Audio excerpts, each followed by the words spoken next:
Hello, everyone, and welcome to Dreamleapers with Harriet Cole. It is Women's History Month, a time when we get to honor women in ways that we do. We do it every week, but we especially get to honor women for their contributions to our culture, for the great work and lives that they are living. And we make the decision to select women who will inspire us. You know, here at Dreamleapers, what my intention is to bring people on who will inspire you to take action in your own life, to do something that is elite, to make the choice to go the distance so that whatever you're doing, you can take it to the next level. So the guest that I have today has done that times a gazillion, I want to say. I have known her since the beginning of my career when I started at Essence Magazine. She is a writer, editor, thinker, professor. Her name is Linda Villarosa, and I want to tell you a little bit about her. Linda Villarosa is a journalism professor at the City University of New York. She's a contributing writer at the New York Times Magazine, also where she covers the intersection of race and public health. She served, where I work with her, as executive editor of Essence Magazine. She also was a science editor at the New York Times. Her book, Under the Skin, The Hidden Toll of Racism on American Lives and on the Health of Our Nation, will be published this coming June. She will be giving us a sneak preview into what this book is about and so very much more. So please join me right now in welcoming Linda Villarosa. Oh my goodness. Hi, Harriet. I am so honored to be with you this morning and to... There you are. You said, I'm so happy to have you, Linda. It's just, you know, so many years. We've been connected forever, it feels like. And I love seeing the different things that you've been focused on. One of them, in one way or another, our health. Why did health become such a focus for you early on? I was always interested in health, and it started with being an athlete in college and high school, and I was always injured. So I learned a lot about my own body and bodies and anatomy. My mother worked at a hospital when I was really young. So we heard stories about things that happened in the hospital. My mom was a social worker, and so was my father. And so we also listened around the table to stories about people's lives and about sometimes their mental health. And that got my early interest. And it was also, at the beginning, it was really fun area to write about. And I eventually, because of being at Essence, ended up covering and thinking about deeply racial health disparities and why Black people have so many health concerns. Well, and you know, people hear this anecdotally. If you're in the Black community, you often see it. And you have pointed out in some of the work that you've done that even highly educated Black women in particular find themselves with the kinds of health challenges that uneducated white women have, that there's tremendous disparity. In your studies, why have you learned that that is so? Well, I think the reason I got interested in especially maternal and infant mortality was because of the numbers. So I heard the numbers several years ago, and it started with the United States is the only country where the number of women die during pregnancy and childbirth, that number's rising, the only wealthy country. So I was like, why would that be? And then because we have such great healthcare in America, it's definitely the most expensive healthcare.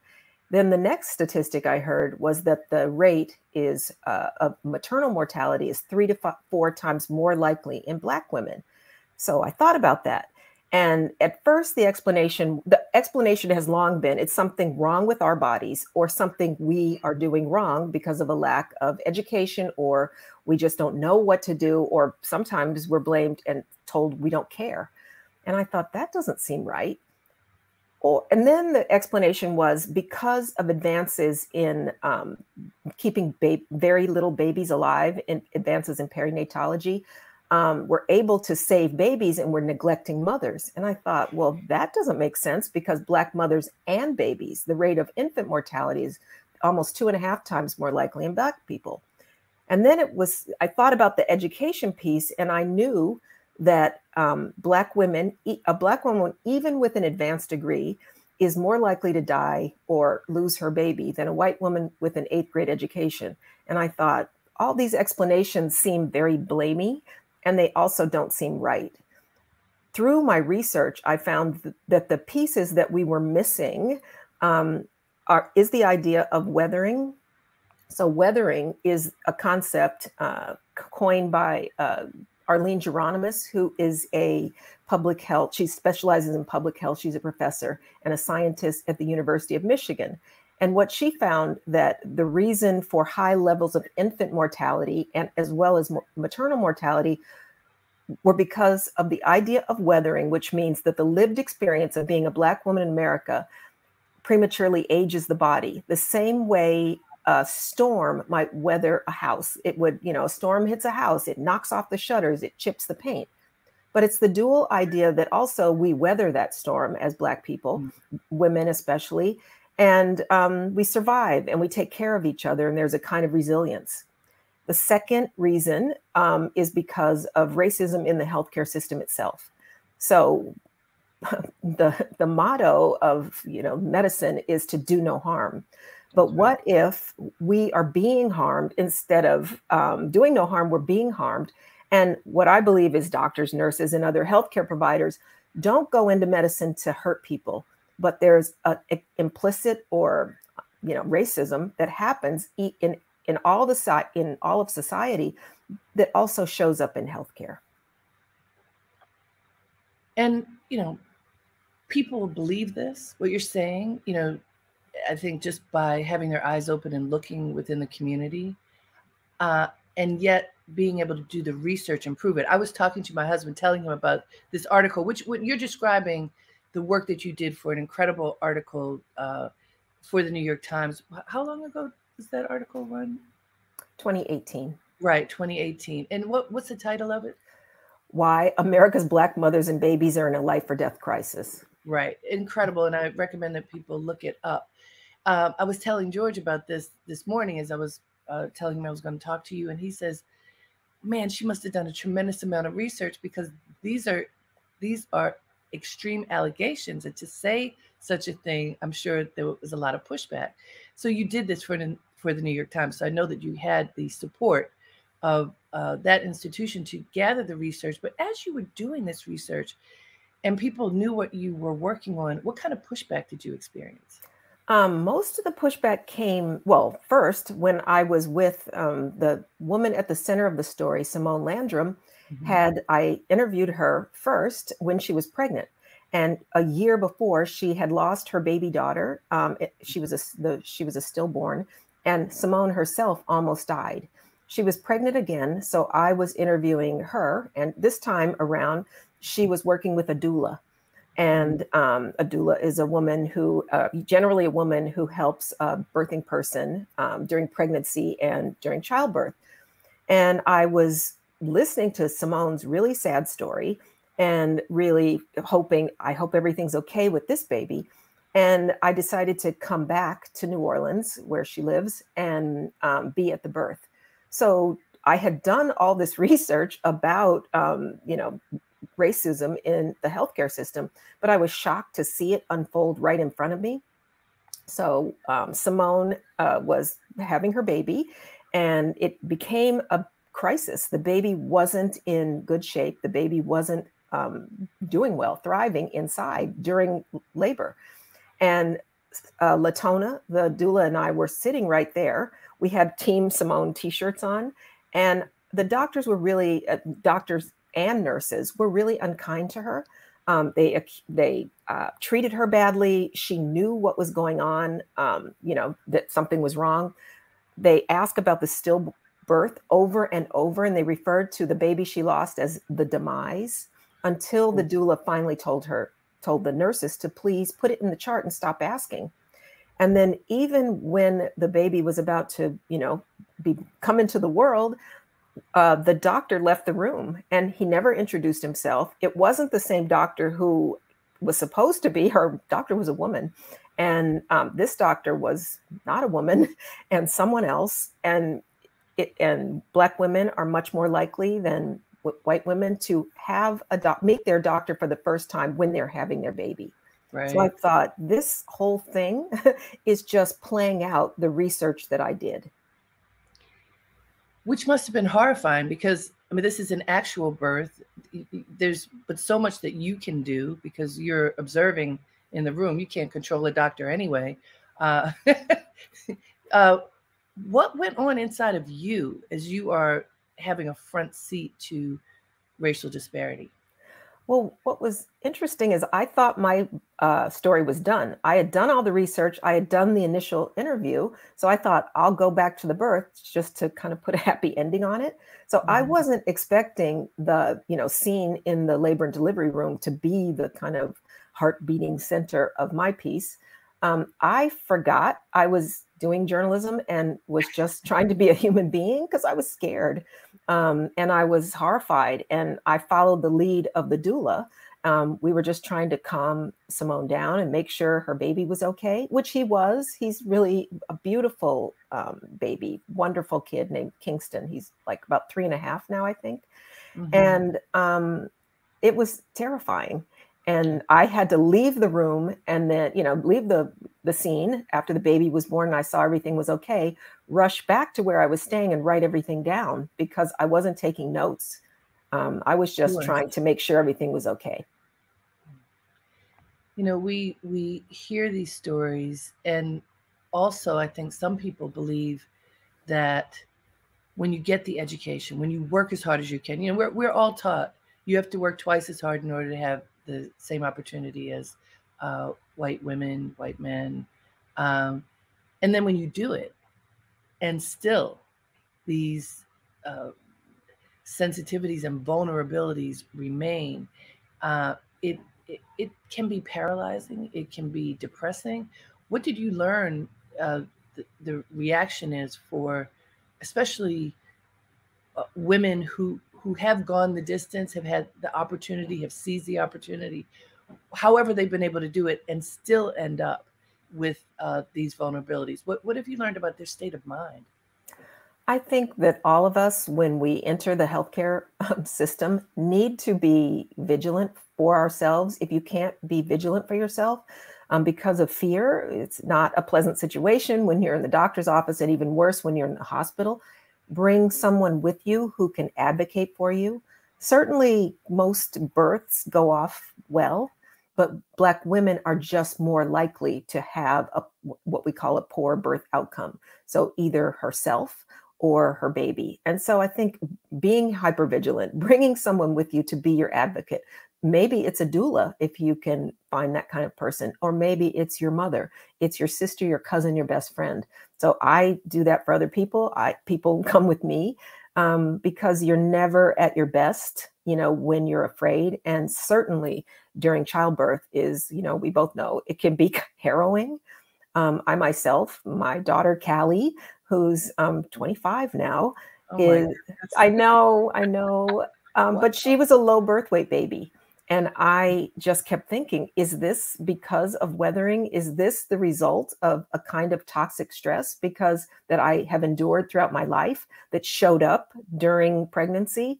Because of course I was the health editor of Essence at the time. I was doing everything right. I was taking really good care of myself. And I had a disorder that generally happens with people who aren't taking good care of themselves or who are using drugs and alcohol during pregnancy. So I wasn't doing any of those things. So I thought, why did this happen to me? Certainly my daughter's fine. She's healthy and tall and athletic. But at the time when she was born, she could fit into the palm of my hand.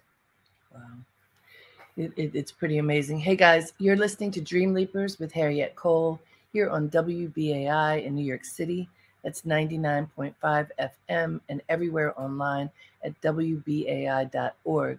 We're talking to Linda Villarosa, a woman I have known pretty much since I've been in New York, just about as long as I've been in New York. We worked together at Essence Magazine for many years, and Linda has gone off to build an incredible career educating people about journalism, being a journalist, writing award-winning articles and books, and we're talking about women's health, and in particular, Black women's health right now.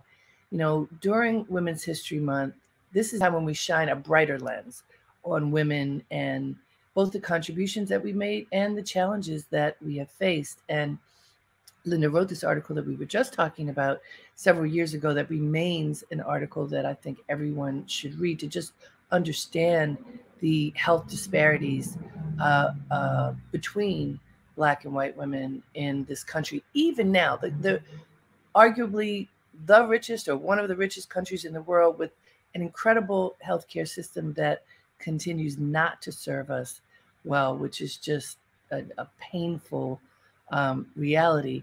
Linda, I wanted to go backwards a little bit because well, here's the context. In 2022, we are living in a time when I think people are welcomed better than they were based upon whatever that identity is, especially gender identity, sexual identity, far more welcome, even though there's work to be done. But I want to go back to when we were at Essence and you did something that I thought was one of the bravest things at a Black women's publication, the Black women's publication. And, you know, Black folks can be conservative, even though people who are not in our community might say otherwise, but I think that we're pretty conservative. And you chose to write an article revealing your sexual identity. And it was groundbreaking. I thought it was brave. And I'd like for you to talk about that and why you made that choice and what impact you think it had on Black women. I was really scared. I'm glad that you think that I was brave at the time. I was really terrified. But I felt the support of other people at the magazine to tell my story. I also told it with my mother. So I wrote about coming out first in general, which happened to me in college, but then facing my parents about it. My mother wrote about how hard it was for her at the beginning to accept me. And it really touched a chord with other parents. So between the two of us, I hit the sort of women who were thinking about this and men who were thinking about coming out as LGBTQ to their family members. And my mom hit the family members, the mothers mostly, who had reluctance, who didn't want to hear it, who wanted their children not to be gay. So it had a huge impact, which was surprising to me. I remember when the story first was published in May 1991, there was an outpouring of both support mostly, but also some hate mail, which was scary and damaging. But you know, didn't stop me or my mother, but it was scary to get that kind of unsolicited hate. But it was, I think it was one of the most important things I did. And it was really a gift to me that my mother participated. And it was really kind of her to do that and thoughtful. And your mother, Clara Villarosa, is a force of nature, an absolute force of nature. And, you know, that can work in lots of different ways. She's such a powerful woman. And she was honest that this was difficult for her.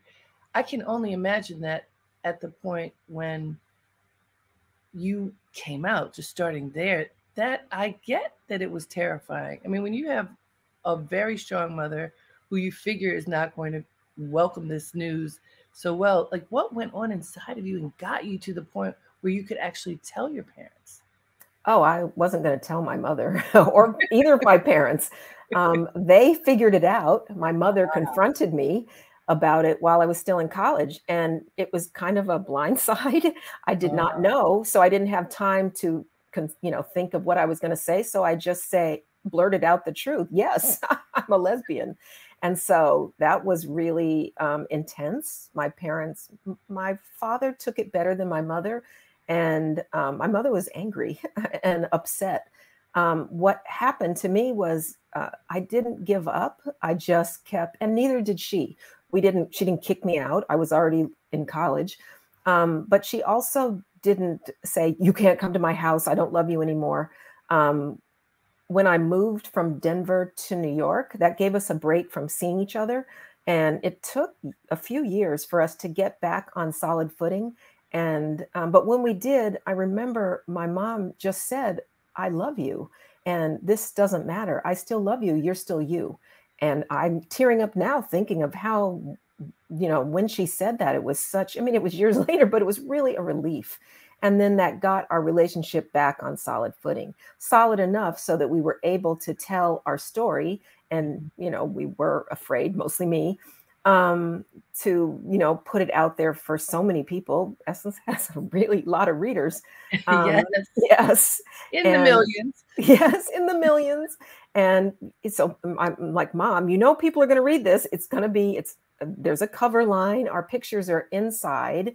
But mostly it was people being kind and understanding and wanting to be open to us.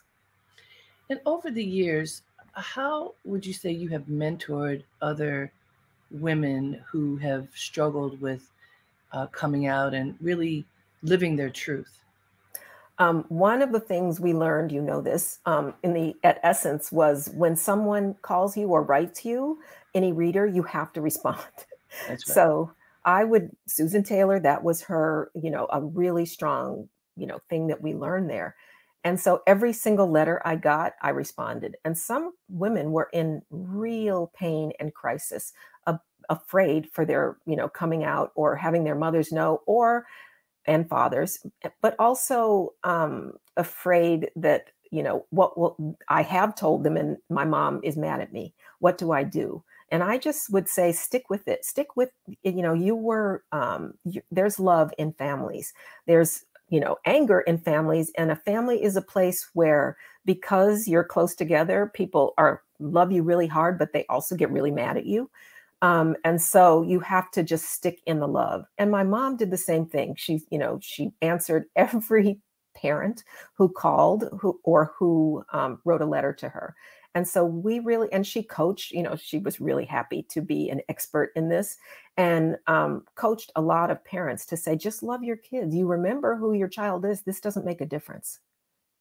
And Linda, I mean, that sounds amazing. And in real time, there are all kinds of factors that can stand in the way. Like a lot of times people's religion stands in the way. Well, I can't accept my child if, the Bible says whatever, or, whatever their spiritual grounding might be.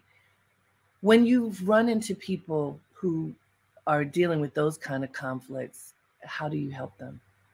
I think most of the time when people are reading the Bible and saying, the Bible tells me I can't accept you, they're not reading it very carefully or very thoughtfully. And so there are certainly a lot of LGBTQ people who were raised in the church who still belong to the church. And if your church isn't welcoming, there are other churches that are more welcoming, and other kinds of religions that are more welcoming than others. I believe that if your church and the people in your church, beginning with your pastor, is treating you badly, then maybe it's time to find a new place to worship. Because when people say, oh, being LGBTQ is against the Bible, and I say, well, actually the Bible and religion and spirituality should be about love. And if you are not doing that, then you're not following real religion, or especially not the religion that I grew up with. Let's talk about being a mom, and because many people, myself included, who are listening in to this conversation are parents. And is Callie your eldest? Callie's 25 and Nick is 22. Wow. And so my daughter, Carrie, is 18, Linda. She's looking at colleges right now. It's just amazing. But just this journey of being a mother. And especially you talked about your mother, and I think about my own, what our mothers taught us and how they taught. At least for me, I feel it's an evolution. It's different. I mean, my relationship with my daughter is very different than my relationship has been with my mother, even though my mother and I are close. And so I'm wondering for you, what has the evolution been between your mother's mothering style and your own? My mother's mothering style and my own are similar in some ways. My mother was the strictest mom. growing up, but she also was the mom who listened better, was more attentive. And sometimes it wasn't great when your mom is really attentive to you. Yes. My mom set a lot of rules that she stuck with, but she also, when my sister and I would get into trouble, she would punish in the moment, be clear about what you did and why, get the punishment, and then move on. And so, we understood the boundaries. And I think that's what I tried to do with my children, is to listen, be open-minded, loving, fair, but also set boundaries, because children need boundaries. Mm-hmm. And they need a boundary, but they also need to learn that I, as their parent, I'm never going to not love them. Even if I'm angry about something that they did, it's not that I don't love you. It's that you did something. I'm angry. It will pass. But in the moment, I want you to learn this lesson. And sometimes I hear my children talking about me, and I hear them saying, our mom was sort of the strictest mom, but she was also fair, and we always knew she loved us. And so I appreciate that, because that's what I learned from my own mother. Now, I will say, I'm so glad you described that, because I'm going to say that I would agree with that. That is something that my mother did. She was definitely the strictest. She and my father, forget about it. They were so strict. And there was no question about the love. And there was an understanding of expectation. And we had to live up to that expectation. The part that I think is different for me, anyhow, is, I talk very intimately with my daughter every day. We're very close. And I think there's nothing that she thinks she couldn't talk to me about. I think I didn't always talk to my mother about everything when I was growing up, not until later. How about you? That's interesting. I didn't talk to my mother as much, but she talked to me a lot. My mom was very open.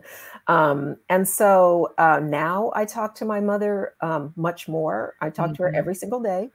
And I'm also close with both my children, not sort of, they don't live in the house anymore, but I feel close to them. I think they feel close to me. I feel like as adults, it's fun because, we can do different kinds of things, and I know them as adults, and I'm proud of the way they turned out. And I take credit for that, not whole credit, but at least some credit. Sure. Yeah. No, it's lovely.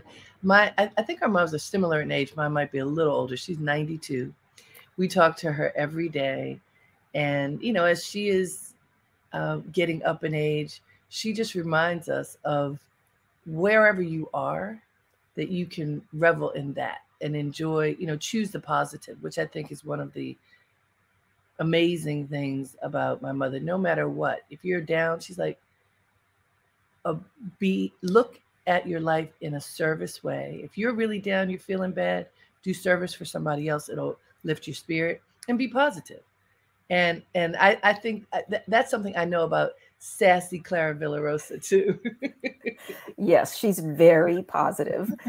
She also is really insightful. Sometimes it's, alarming to the grandchildren too.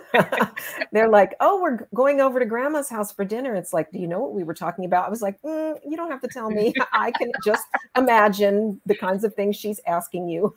You don't need to repeat it. I love it. All right, let me remind folks, you are listening to Dreamleapers with Harriet Cole here on WBAI in New York City. That's 99.5 FM and everywhere online at WBAI.org. Now, as you know, everyone, it's Women's History Month. We're here at WBAI. We are here for you. This is listener-sponsored radio. It's our covenant of listener and hosts and guests that make this work. We are in our 62nd year, which is pretty amazing considering how tough the period of COVID was for many businesses. Didn't survive, and we have been able to survive 100% because of listeners, because we don't accept advertising or anything else from businesses. We accept donations from you. So I wanted to let you know what WBAI is doing this month in honor of Women's History Month. So I want to tell you about it. We are starting a new buddy campaign for Women's History Month. And what we're inviting you to do is to offer $15 a month or more if you like, So it's a monthly donation. You can offer it in honor of Dreamleapers if you like. And what we will give to you is a Women's History Month flash drive with all kinds of stories and voices about dynamic women who have been important in history. You're also going to get a fabulous WBAI tote bag, which is kind of fun. But this compilation of women's stories is chock full of women that some you may know and some you may not know. But I want to tell you about one woman in particular because I know Linda knew this woman. So there is a Black woman who was just stellar in American history. Her name is June Jordan. She's an author who spoke out about social issues, sexual issues, political issues, relations between the powerful and the powerless, gender issues and gender roles. And all of that is included in this very special drive that we will send to you if you are generous enough to offer just $15 a month to WBAI. And you know that monthly amount helps us to pay the gas bill, the electric bill. You know what a monthly check does. So if you offer whatever you can, starting at $15, we're happy to send that to you. Linda, I want to talk about June Jordan for a minute. And there are many women on this drive, but I remember when I was at Essence, when I was running the contemporary living department, we did a trip to San Francisco. And one of the stops was at June Jordan's house.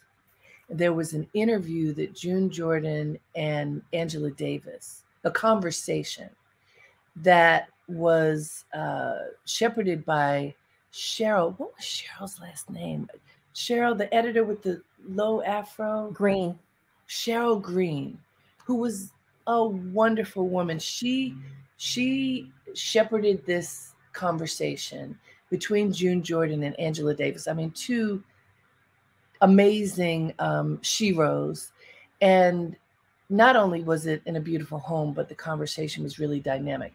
You knew June Jordan. Tell us what you knew of her.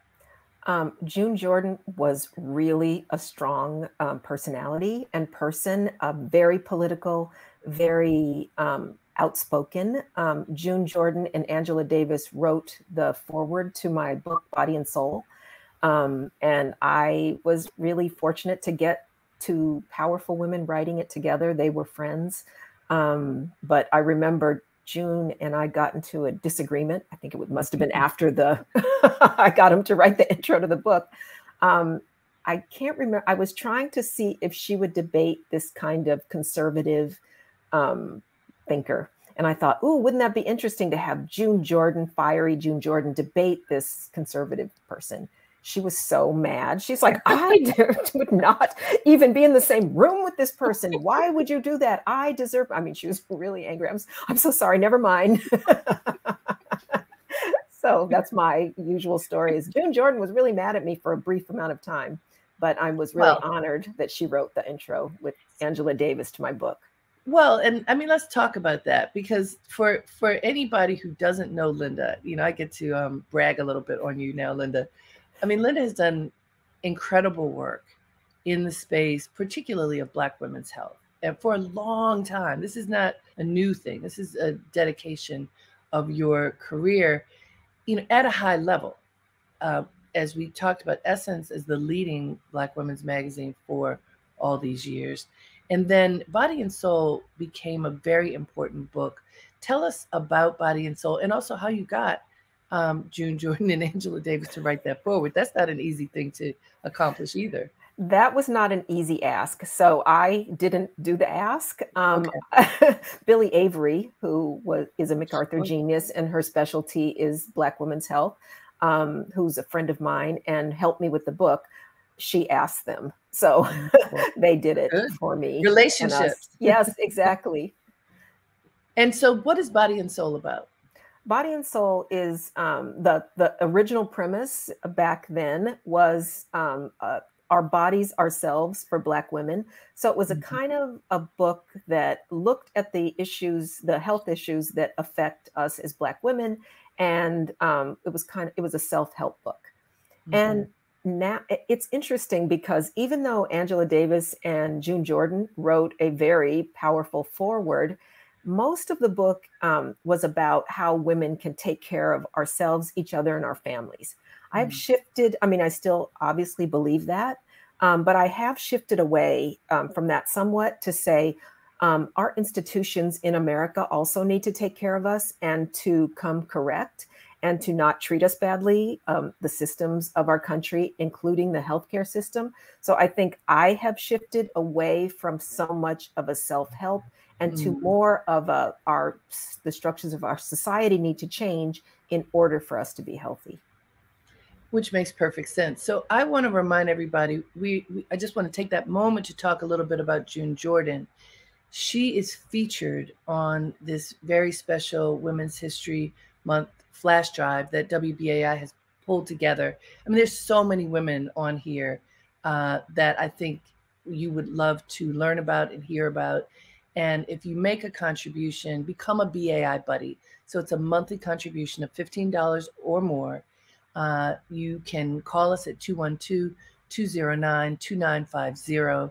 You can also go online at give2WBAI.org to make your contribution. What you can tell them is that you want to become a BAI buddy.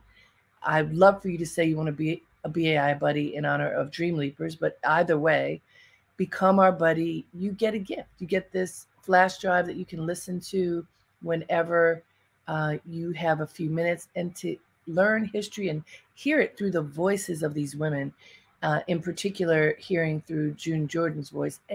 She was an incredible force in our culture, really bravely and historically, with not just saying what she thought, but having backup for what she thought.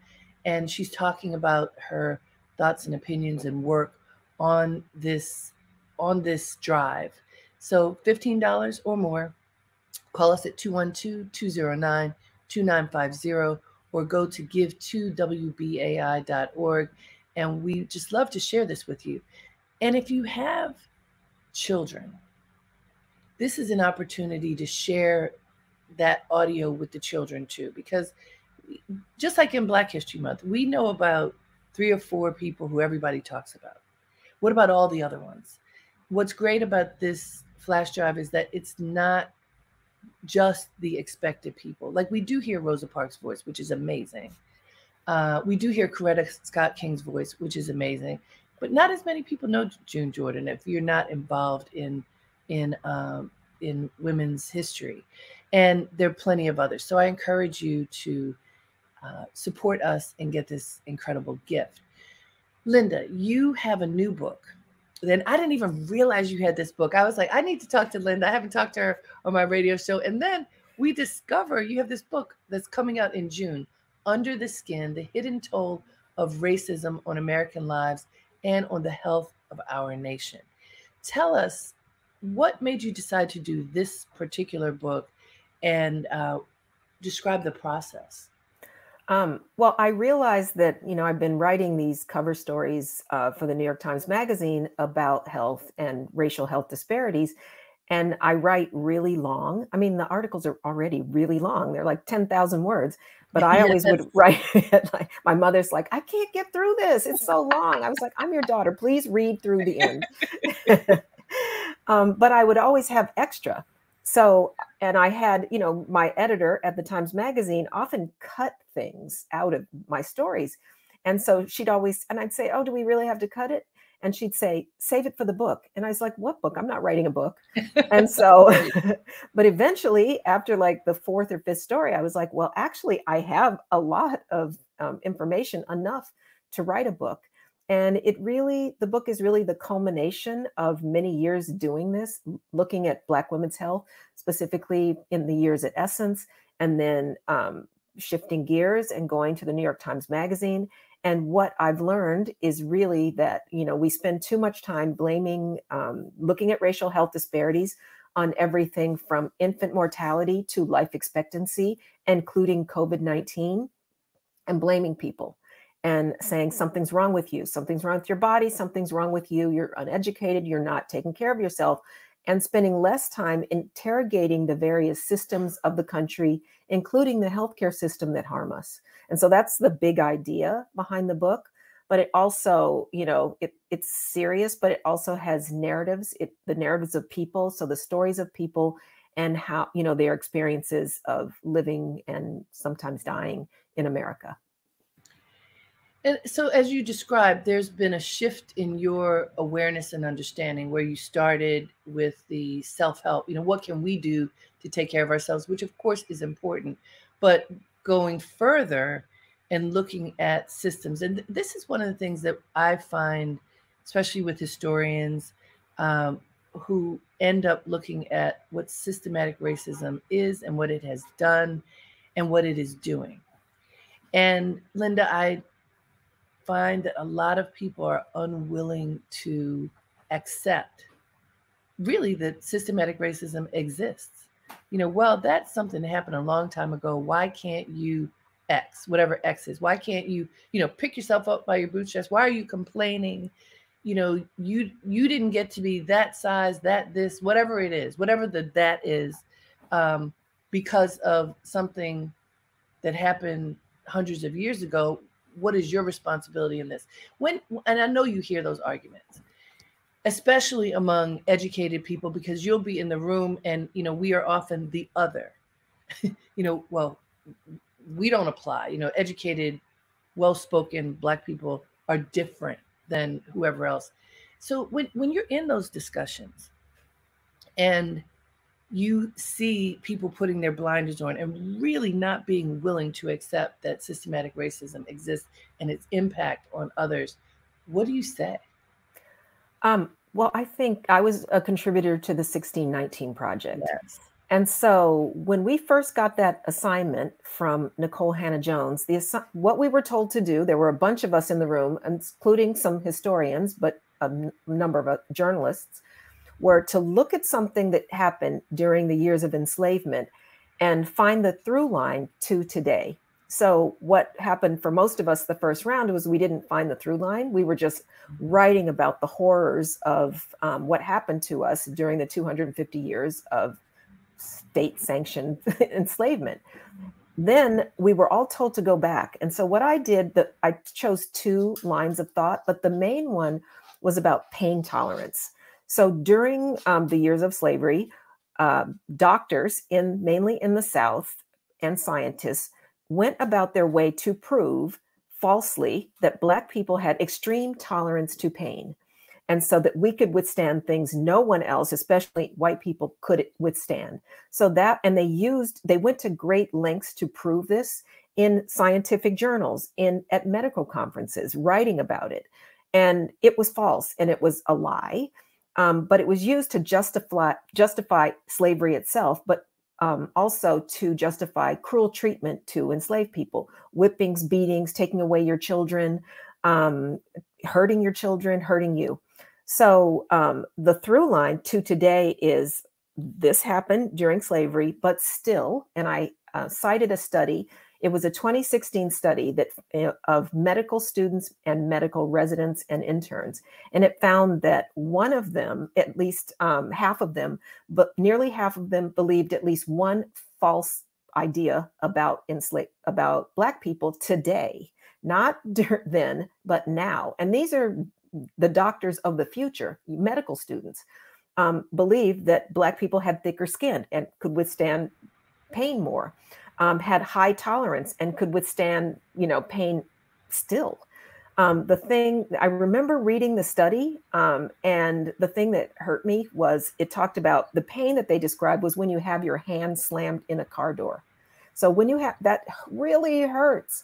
But the idea that that half of them believed at least one of these fallacies, including that Black people don't feel the same kind of pain when we get our hands slammed into a car door as white people, was hurtful. And, these pain studies continue to today. The most recent one that I read, this was, I think, last year, and it believed that Black women had higher pain tolerance when it came to having a C-section. So a C-section hurts, okay? That is a cut. I had one. It hurts. It hurts. But even during the C-section, when Black women said, I'm in extreme pain, we received less pain medication, even when the pain was worse. So I don't believe individual healthcare providers are racist and they're going in to harm people, but someone is making a decision to not listen to our pain because of a fallacy that began in 1619 and in those years of slavery. So that is when someone, when people say, oh, it's not, doesn't happen now. I'm just like, actually, yes, it does. I'm so glad that that project exists and has now been turned into a book, and there's so much study that's being offered all over the country, and will remain controversial, I know, but because you and others under Nicole Hannah-Jones' direction did the research. See, when you have research and you can prove this actually happened and this actually is happening, then it's much harder for people to deny. It doesn't mean that they don't deny it, some people, but when you can prove it, then some folks will go, oh man, I really had no idea. And maybe there is something that I can do to affect positive change here. And I think that is probably the only way that systemic racism can be annihilated, over time, with more and more people waking up to the fact that it exists in the first place. Hey guys, let me remind you, you are listening to Dreamleapers with Harriet Cole here on WBAI in New York City. That's 99.5 FM and everywhere online at WBAI.org. We have the honor of talking to my friend Linda Villarosa, who continues to do incredible work, really documenting the lives of women, the health of women, and particularly looking at Black women's health and racial disparities around health. She's been doing this for a long time. And I thought during Women's History Month, it would just be wonderful to talk to her as we begin this month of examination at what women have contributed and what our lives have been like. I want to remind you that WBAI has put together a very special compilation of many women whose stories I think you would love to hear. Many of these are in their voices, as well as scholars talking about them. We mentioned June Jordan earlier. There's another person who I think you may know. I didn't ask you in advance, but another person whose voice is on here is the novelist Alice Walker. Do you know Alice, Linda? Not well, but certainly I know her, and I know her daughter, Rebecca, better. Yes. So yes. Yes. And so what would you say is Alice's contribution? And by that token, Rebecca too, because she in her own right has made tremendous contributions to our culture. I think The Color Purple is perennial. Yes. You can, we read it early on. There's a movie about it. There's a Broadway play, a musical about it. Certainly The Color Purple is, a transformative book that you can introduce to young people, and you still, it's a beautiful read and an important work that is among the finest literature in history, not by a woman, not by a Black woman, but by anyone. The apple doesn't fall far from the tree. And Rebecca Walker is a smart, outspoken, wonderful person who is spiritual, does writing workshops, writes books of her own. And so that's another wonderful mother-daughter pair. Yeah, I love the mother-daughter pairs. It's really just very, very special. So look, if you would like to be part of this very special campaign that WBAI has for Women's History Month, it is a new buddy campaign that we started. You can donate $15 a month or more to become a BAI buddy and receive this very special flash drive that has many women's stories on it. You can listen to this with your family members, with your children, on your own, and learn a lot about women who have had a tremendous impact in American history and beyond. You make that contribution by calling 212-209-2950, or you can go online at give2wbai.org. You can become a BAI buddy in honor of Dreamleapers. I certainly would appreciate that. But, for a small amount of money, you help us to stay the course. We do not accept advertising from any companies that advertise. We accept support from you, from the BAI family. So call us 212-209-2950. We talked earlier about June Jordan, an incredible thinker and writer, and also the legendary and beloved Alice Walker, who wrote The Color Purple and many other things, by the way. But that is certainly one that will live on in the same way as Tennessee Williams and all the great writers that we think of. Alice Walker is right there in that pantheon of writers. Linda, you teach, and I think I'd love to talk about that. You teach at the City University of New York, and which is a beautiful campus, by the way. It's just so beautiful. And I love talking to people who teach young minds, because you're helping them to learn how to think, right? And you've been a teacher for a long time. Can you describe why you value that role? I really love teaching. I didn't know I would like it so much. I started 10 years ago running the journalism program at City College. Now I have a joint appointment at CCNY, which is in Harlem, and the J School, the journalism, CUNY Graduate School of Journalism, which is in Midtown. And I really love teaching young people how to write. And I think that many people have a lot, and some of our students aren't that young. I have had students in class who are my own age. But I think people want to express themselves, but writing can be hard. The part of your mind, especially that's telling you, the little part that's telling you, I'm not that good, I don't deserve, I don't have a voice, competes with the part that says, yes, you do. You have something to say, you have something beautiful to say and share with the world. So I try to teach people to push back that voice that's telling you you can't, and listen more carefully to the sweet voice, which is also often a little bit softer, to listen to that voice. And also I try to teach them the rules of writing and how to write well, and how to, I teach grammar and in my journalism classes. And journalism is a great way for people to both think and write. And even my students who don't want to be journalists, or who I know aren't going to go into journalism, I try to teach them to think like a journalist and to write like a journalist in a sort of a media voice that's a little bit more active and a little bit more creative.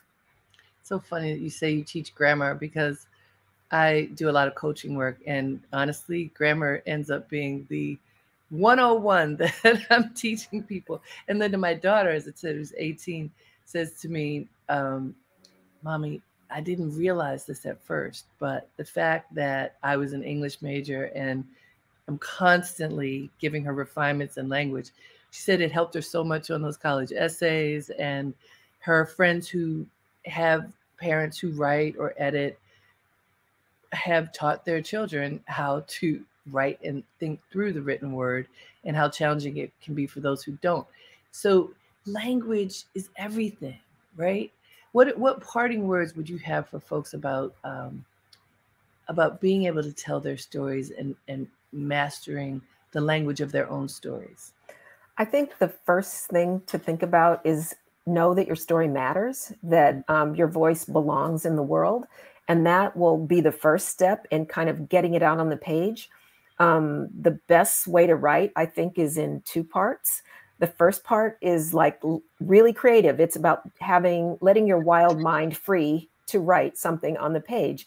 But then the second part is equally important, is to go back and read it and revise it.